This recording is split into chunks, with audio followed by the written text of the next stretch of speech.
Hello, my dear listeners.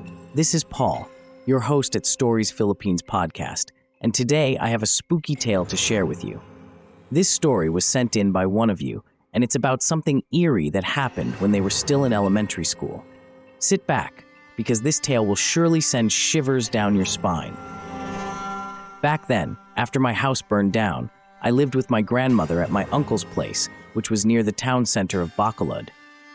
Right beside the center stood an old, empty library full of unused typewriters, dusty books, and piles of paper. My friends and I often sneaked in to play there. We would type random stuff and role-play as characters from the famous show, Encantadia, where Corel was among the stars. One day, as we bored of our typical games, we decided to pick some mangoes. We ventured down a road lined with large, grand houses that strangely seemed deserted. It was a cloudy afternoon, and a light drizzle set a gloomy mood. While collecting mangoes, I noticed something curious at one of the houses. It had a variety of milk and Milo packets displayed outside, which caught our attention because my friends and I loved snacking on them.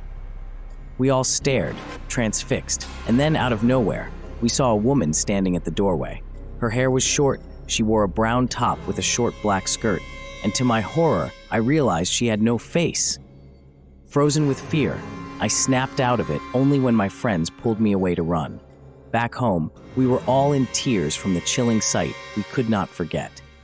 Later, I told another friend about the incident, and it turned out that their house was near that very spot. But the shocking truth was revealed. There were no houses there. It was all an empty lot for years. Curious and frightened, I tagged along with my classmate to see for myself. To my surprise, where the faceless woman's house had stood, there were only cattle pens. A man was there feeding the cows. I asked him about the big houses, but he said there had never been any.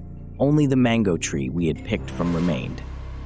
Listeners, this chilling encounter reminds us that sometimes our eyes can deceive us, and things aren't always as they seem. Remember to stay curious, but also be cautious, because not every adventure leads to a place that should be explored, and sometimes a mystery is best left unsolved. I've got more hair-raising experiences to share, but let's save those for another time. Thanks for tuning in, and don't forget, stay spooked, but safe.